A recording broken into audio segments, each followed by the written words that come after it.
Magandang araw sa atin lahat mga kababayan, saan man panig may ano ako, yung parang may singaw.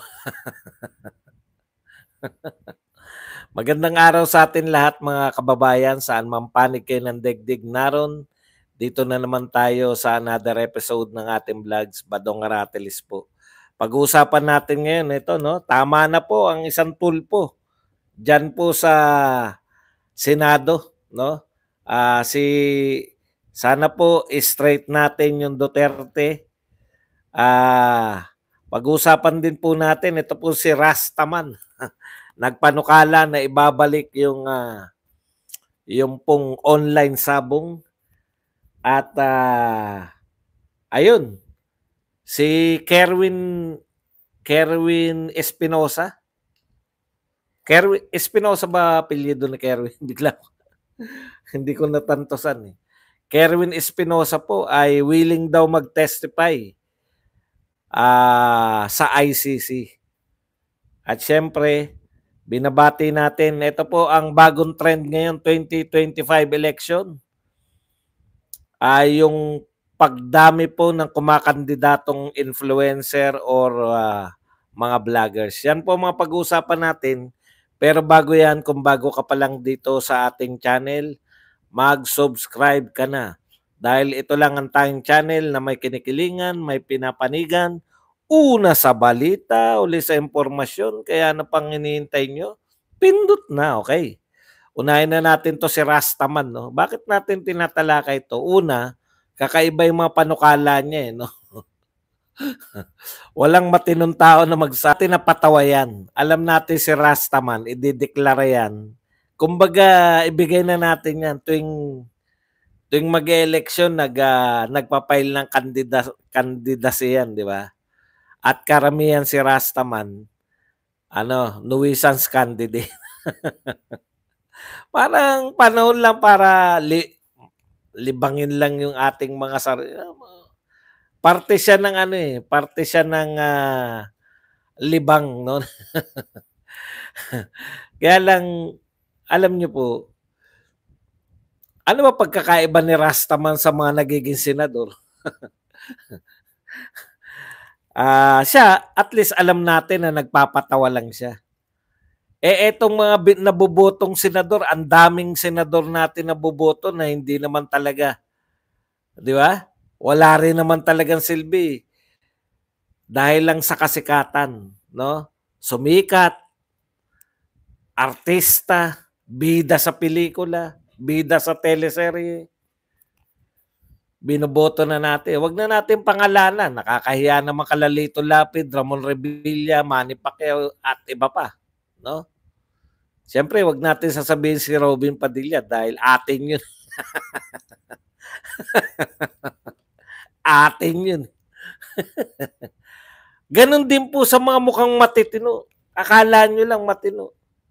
Alam nyo po ang kinakailangan natin ngayon, no? Hindi naman po yung mamagagaling. Yung may impact po sa atin. Ano ba ang gusto nating mangyari sa buhay ng mga tao sa Pilipinas? Ayaw natin magpatuloy ito. Ayaw natin na yung gobyerno ay gumagastos ng walang katulad ngayon, nag-uulan. Simpleng ulan lang yan, pero babaha na yan. Alam niyo, nakita ko yung isang video, hindi hinahanap ko lang, wala na, hindi ko na makita eh. Tinatanong ni Pangulong Marcos, bakit ba nagigiba yung ating mga tinayong yung mga tinayong dike. Basta yung mga pangkontrol sa baha. Hindi naman, sabi niya nga, matagal na yan. Panahon ko pa, nariyan na yan. Bakit nagigiba? Bakit ngayon sabay-sabay halos nagigiba? Yung matatagal ng mga estruktura na parang matitibay naman. Bakit nagigiba raw ngayon ng halos sabay-sabay? Nagtatanong. Sagutin at hindi, wala naman eh. No? Wala namang mangyayari. Sagutin siya o hindi. Wala kasi, alam niyo Mr. President, kung yung unang brownout pa lang sa NAIA, sinibak mo na yan yung secretary mo sa transportation. Sana na napapasunod mo kahit malumanay ka magsalita. Susunod sa'yo kasi nakita nila naniniba ka ng, ng tauhan. Putya, kahit ilang kapalpakan na sa NAIA, palpak, sunod-sunod na brownout, nawalan for the first time nung mga guide. Na-privatize pa yung NAIA. May premyo pa. Imbis na masibak yung mga tao dyan, nabigyan pa ng premyo, na-privatize pa.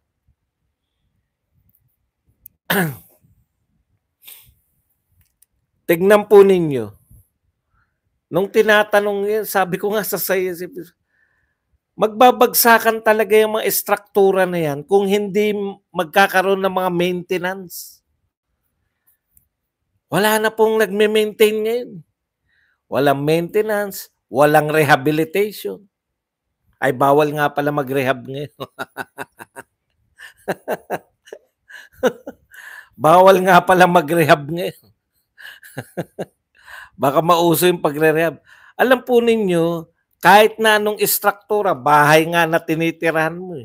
Kinakailangan mo paminsan-minsan na pag tumutulo, magkakaroon ka ng repair and maintenance. Kung lahat po ng pondo nabubulsa, kaya nga MOE tawag dyan maintenance and other operation expenses, MOOE. Yung maintenance, para po hindi masira yung mga structure. Putya, wala na. Lahat ng budget, diretso Diretso kung saan Alam niyo yun? Lahat po ng istruktura ng pamahalaan, mapa-building man yan, mapatulay man yan, mapa-highway man yan, kinakailangan mini-maintain. Kaya may MOE, Maintenance and Other Operating Expenses. Yun po ang meaning ng MOE. Nagtanong pa siya bakit ba nasisira yung mga nasira daw? Simple lang po ang sagot. Okay. Yan po ang napakalaki natin Napakaraming dapat sitahin. Yung Senate, yung pinakamaaangas sa Senate, nakakonsentrate, hindi lang po sa Senate, pati sa HOR. Lahat po sila nakakonsentrate sa pag-iimbestiga, pag-uugnay, papabagsak sa mga Duterte. Lahat sila. Sa Senate, sila Risa Ontiveros. Wala talaga yung imbestigahan nga natin kung saan napupunta yung pondo. Ang ganda na ng tanong ni Congressman Herrera. Nasaan po yung mga savings? Saan dinala yung mga savings? Asan po yung report ng mga savings? May savings, binalik sa inyo. Saan nyo dinala? Daang bilyon po to. Daang bilyon. Ang mahilig nilang sitahin si BP Sara, 100 million. Ito, daang bilyon. Walang mga trace. Walang mga report. Saan po napunta? Ang linaw na, alam nyo kung wala si Herrera, hindi natin matutuklasan. Meron palang kinukuha na mga savings bawat ahensya kinukuha ng pamahalaan. Saan napupunta? Parang yun ngang sa PhilHealth, saan po napunta yung 90 billion na yan?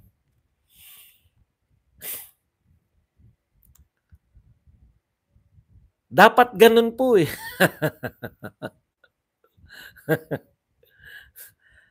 Dapat po yung mga tumatakbo, wala po kayong pinagkaiba kay Rastaman. Sa totoo lang po, kung hindi rin po namin mararamdaman yung presensya nyo, Totoo naman nagtatrabaho kayo lahat, eh. Lahat po ng senador. Hindi naman po puwedeng hindi sila magtrabaho. Si Lito Lapid nga nagtatrabaho.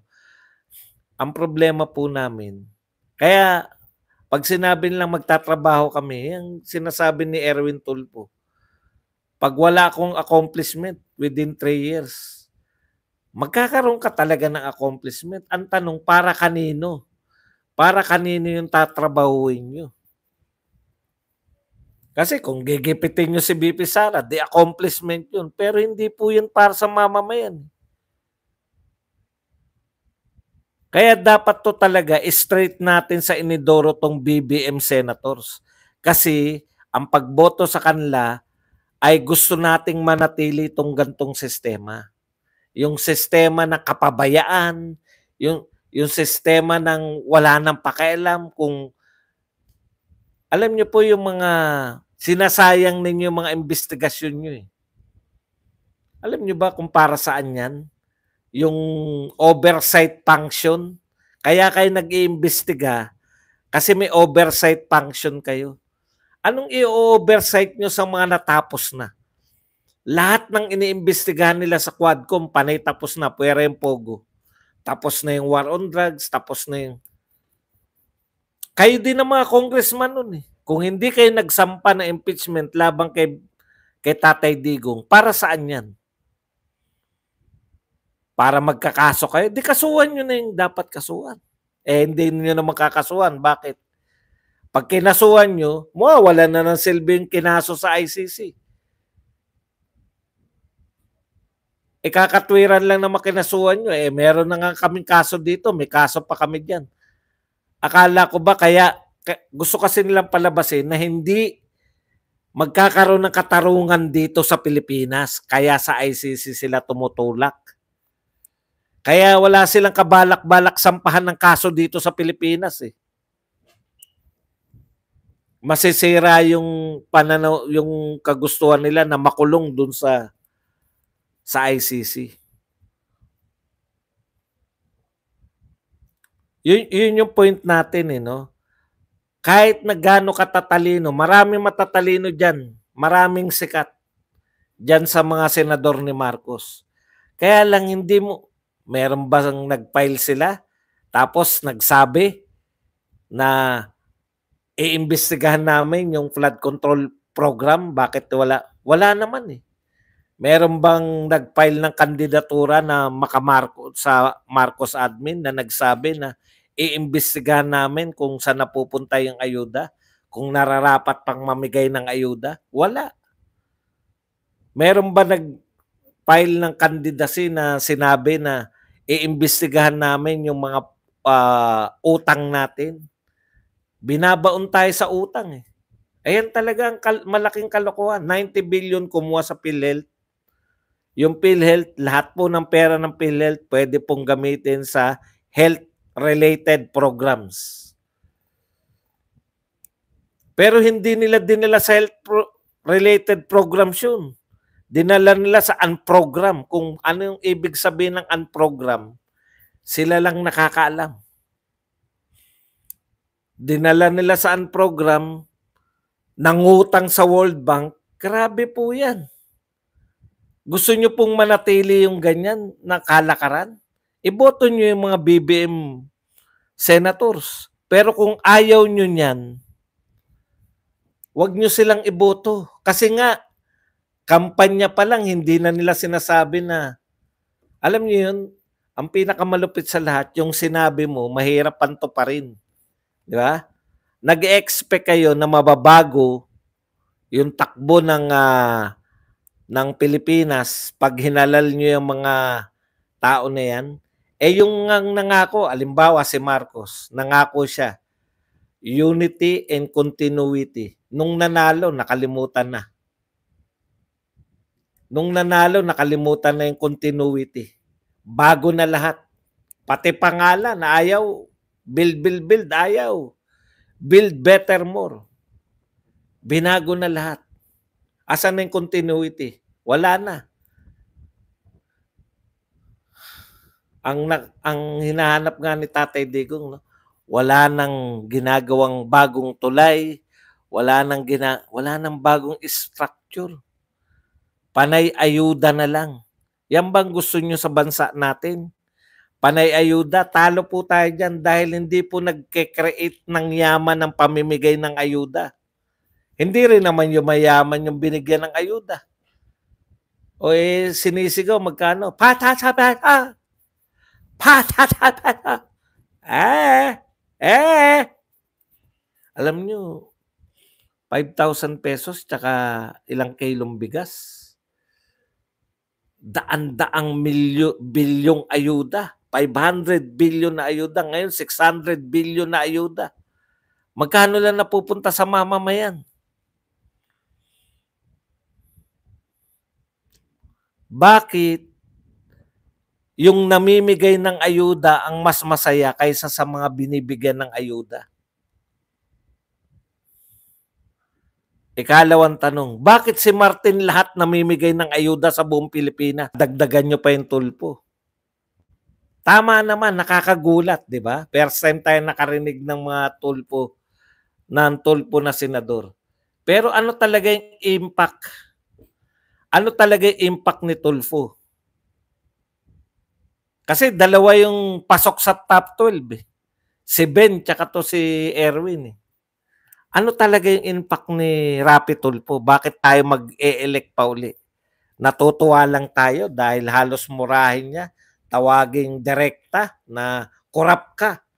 Patunayan, talagang nagmarka sa akin yun. Si Galvez, sinabihan niya, korap ka, patunayan mo hindi ka korap. Huwag mo kami pagbibintangan na korap kami. Galit na galit si General Galvez. Alam niyo yun? Korap ka. Patunayan mo na hindi ka korap. Ngayon lang ako nakarinig. Inakusahan mo, di sabihan mo bakit siya korap. Tanong, ano impact ni Tulfo? Nung mga pagmamatapang na, yung tama yun, masarap panoorin yun. Napapahiya yung mga dapat mapahiya. Okay lang yun. Pero, may impact ba siya sa atin? Halimbawa, siya ay nangangalaga siya yung, di ba, sa energy. Hawak niya yung mga kuryente. Napababa na ba yung presyo ng kuryente? Di ba? Kung hanap ka ng paraan, solusyon, mataas. Ang Pilipinas ang isa sa pinakamataas na presyo ng kuryente sa buong mundo. Isa sa pinakamataas sa buong mundo. Paano ka makaka-attract ng mga foreign investors? Tanong, napababa na ba ni Tulfo? Kanya yung energy na yan.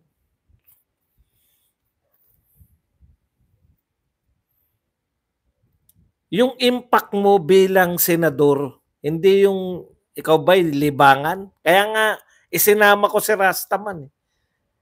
Kung gusto lang pala natin na masarap silang panoorin, ilagay na lang natin sa Senado si Rastaman. Para may lagi tayong masarap panoorin. Hindi naman sila nilagay dyan para matuwa tayo lang.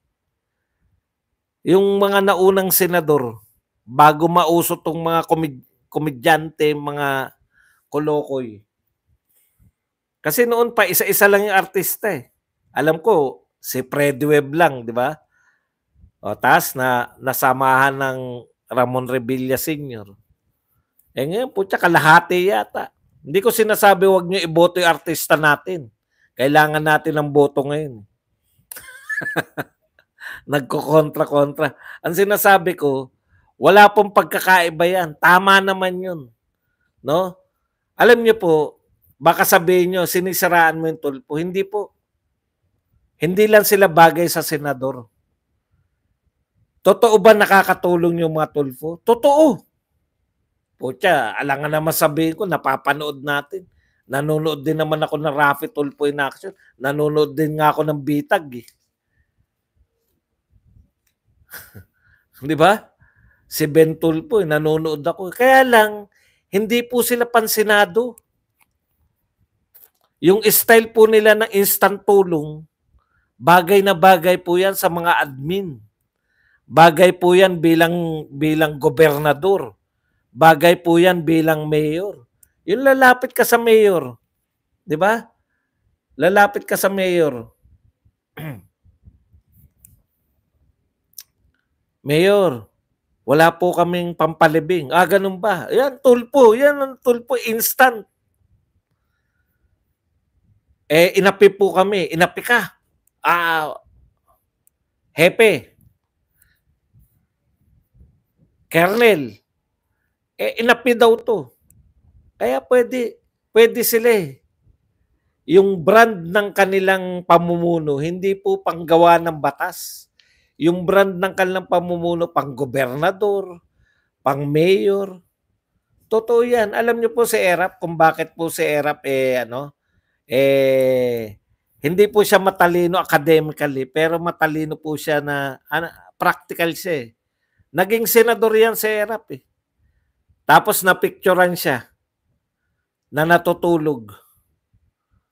Tinanong siya nun eh, bakit po kayo natutulog habang may session? Naantok ako eh. Hindi talaga ako bagay na senador. Bagay ako sa action. Bagay ako maging mayor. Bagay ako. Kaya, tignan mo si Tatay Digong. Gusto ko magkaroon ng solusyon. Kaya hindi siya pwede ng mga congressman eh. Kasi lumapit sa yung tao, hindi mo naman mabibigyan ng solusyon. Yun yung point ko. Sa dalawang naging presidente, kay Erap tsaka kay Tatay Digong, gusto nila action, gusto nila makatulong. Si Tatay Digong, lalapit sa ng problema. Pag mayor, masosolusyonan. Pero pag congressman ka, hindi. Kasi gagawa ng batas eh. Mag-iimbestiga eh.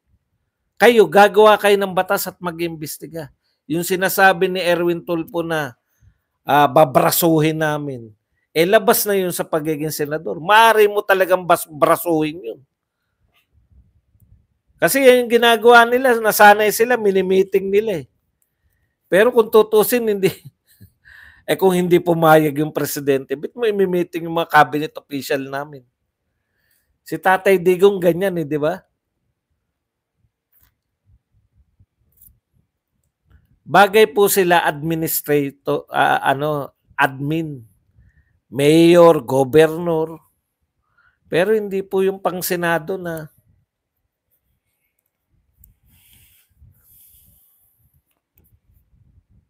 kaya tama na po yun, yung isang Rapi Tulfo. Iba naman. Yung mga pinagmamalaki po ng mga BBM senator na mga subok na kami, subok na pala kayo. Anong balak nyong gawin? Tama naman yun, nasubok na sila. Pero anong balak nilang gawin ngayon? Ngayon ang usapan eh. Ngayon kayo tumatakbo eh. Ngayon tayo maraming problema eh. Anong balak nyong gawin ngayon? Wala. Wala silang sinabi na yung mga problema natin. Okay. Meron bukod, teka baka may nakaligtan lang ko. Binabati ko nga pala muna yung mga nanumpa na mga vloggers, no? Sa PDP. Alam niyo po, kakaiba na ngayon, no? Tapos yun po nakita ko na ito yung trend, no? Nakikita ko na yung trend. Nagbabago na talaga eh. Yung pinanghahawakan pa rin ng mga media na sila pa rin yung talagang pinaniniwalaan. Dati, parang artista kayo, di ba? Artista, mga media man, tumatakbo. Ngayon po, ang bagong trend ngayon, mga vloggers at influencers na po ang tumatakbo sa mga posisyon. Konsehal, kumbaga napalitan na talaga yung mga reporter eh. Dati mga reporter tumatakbo, di ba? Ngayon, nakita niyo naman, no? Sikat na sikat yung at ito po, seryoso tong pagtakbo nila. Hindi po katulad ng kay Rastaman to. Ha? Seryosong takbo to. Ng mga influencer at vlogger. Tapos natuwa ako kahapon. Nanumpa yung mga vlogger. Yung nariyan sa COMELEC ngayon, marami sa kanila nanumpa under ng PDP. Ibig sabihin, at least kahit papaano ngayon, hindi na lang kami nagre-recognize, tsaka yung mga viewers natin, no? Nire-recognize na yung mga vlogger ng talagang lipunan, no? Nire-recognize na yung mga vlogger as may silbi Alam niyo yun? May silbi talaga eh. Influencer, no? Kaya talaga nakakatuwa po yung ship. Sabi ko nga, pinapangaral ko nga rito sa mga to. Kahit hindi kami nagkikita, baka nanonood sila. Ingatan din natin na wag tayong magke-clickbait kasi mananawa po talaga. Nakakatuwa yan kasi marami kayong di ba? Tiyagain nyo na kung ano yung pamagat nyo, yun yung balita nyo. Kasi mabubwisit. Nakita na namin yan sa boxing. Ito kasing nangyayari sa atin ngayon, parte tayo na history na to eh. History na to ng rising ng yung pag-angat ng ng mga vlogger. Magkakaroon din po ng salaan, hindi naman po 'di ba? Mula sa mga vlogger na yan, magkakaroon din po kasi bago to lahat eh. Bago to lahat na experience natin, kaya kita nyo liton-lito pa rin kayo pati yung mga viewers natin. Nasa proseso pa tayo na napaka-raw pa lahat. No, bago pa lahat. No, lahat ng impormasyon sinasabi ng mga vlogger tinatanggap natin kasi ganun pala 'yun. Ganyan pala. Darating po yung panahon, masasala na po 'yan, magkakaroon na po ng ito yung mga vlogger na katiwa-tiwala. Ito yung mga vlogger na mahilig mag-clickbait. Magkakaroon na rin po ng mga samahan yan eh. Parang mga kapisanan ng mga broadcaster sa Pilipinas. No? Magkakaroon na rin balang araw yan ng mga do's and don'ts. Hindi yung bira-bira. Pag dumami na po yung nakakasuhan na vlogger. Pag dumami na yung nakakasuhan na vlogger. Pucha, piyansa pala. Magkano na piyansa? Kaya nakakatuwa. Kasi finally, pati mga political party, nire-recognize na yung mga vlogger. Yung may maitutulong sa kanila. Dati kasi wala talaga, no?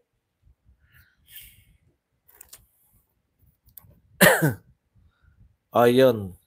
Tapos, punta tayo rito sa huling balita natin. Si Kerwin Espinosa po, na bukod sa balitang-balita na natatakbo pa na mayor, no? Sa Albuera, Leyte.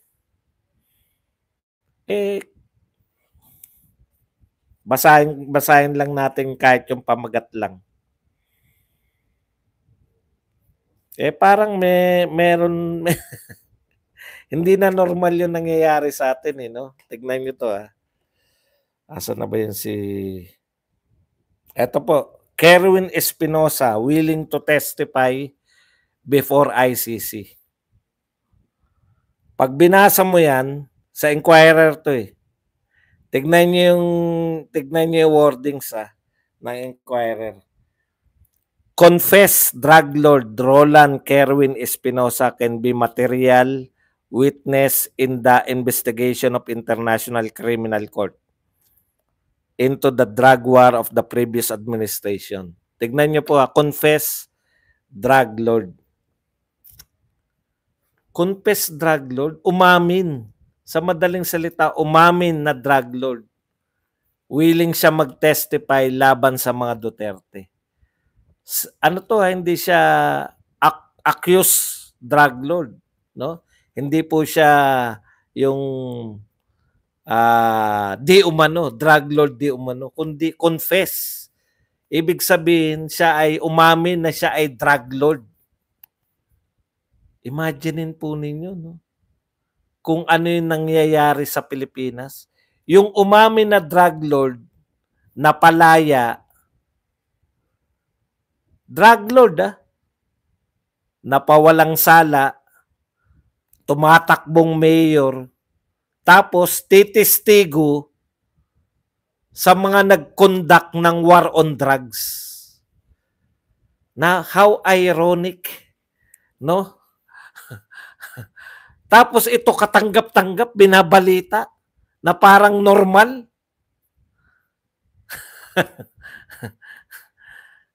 Naisip niyo po yung sinasabi, yung balita na to, no? Yung isang umamin na drug lord ay willing, hindi para makalaya, hindi para magi-star witness. Ang isang taong umamin na drug lord, nakalaya, tumatakbo, walang naghahabol, walang kaso absuelto Tapos, yung pinuno na nag-conduct ng war on drugs para sa mamamayan, magtitestigo laban sa mga kasalanan na ginawa ng ang kasalanan pala yung pagkukondak ng war on drugs. Ang mga inapi pa yung drug lord. Ibang uri, no? Iba talaga, no? Ibang klase tong gobyerno natin. Ibang klase yung gusto nila kaya nga takang-taka ako sa Quadcom na gusto nilang narito rin sa balita na to na gusto nila, 'di ba sinabi ni Tatay Digong, tinanong siya no, atin po ba kayo sa Quadcom? Parang hindi na ni Tatay Digong yung pag-attend na yung resource person, hindi po as suspect, 'di ba? Pag may sensible question sila, parang ganun yung ni Tatay Digong.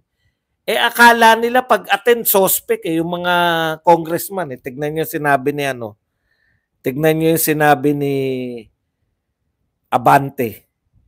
Magugulat ka talaga Kung anong uri ng utak tong mga to Presidente yan, nag-conduct ng war on drugs Pabor sa mamamayan yun dahil ayaw niya ng droga. Extrajudicial killing. Ito sagot ni Pangulong Duterte nung tinanong siya.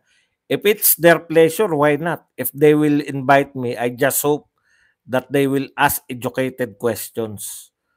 I-invite nyo siya bilang resource person, di ba? Pero tignan nyo po yung paano po yung tinanggap ni Abante to.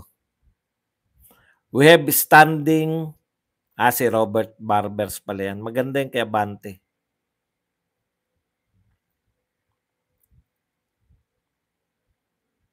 We are trying to invite former President Duterte to answer these allegations.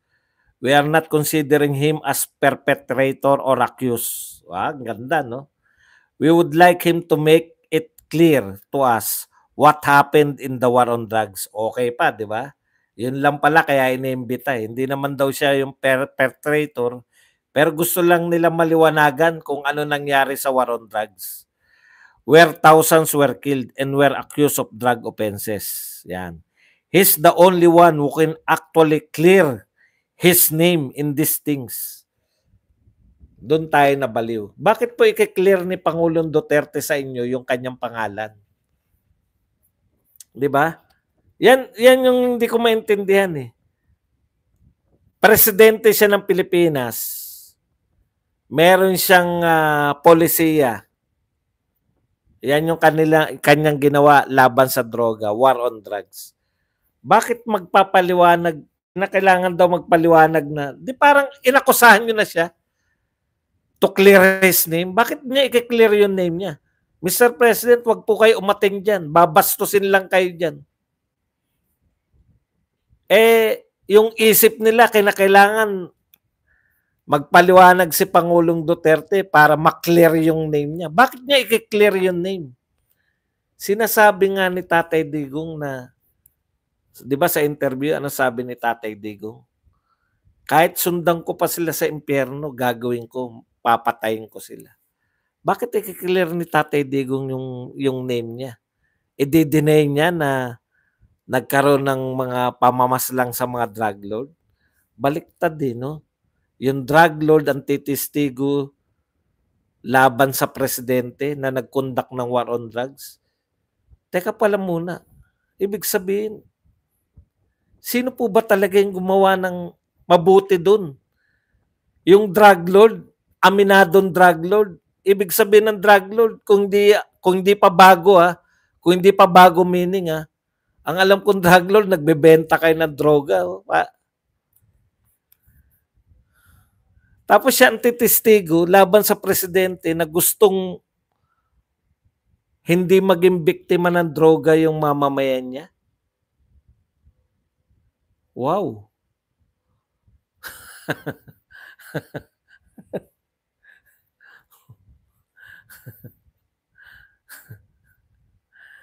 Yan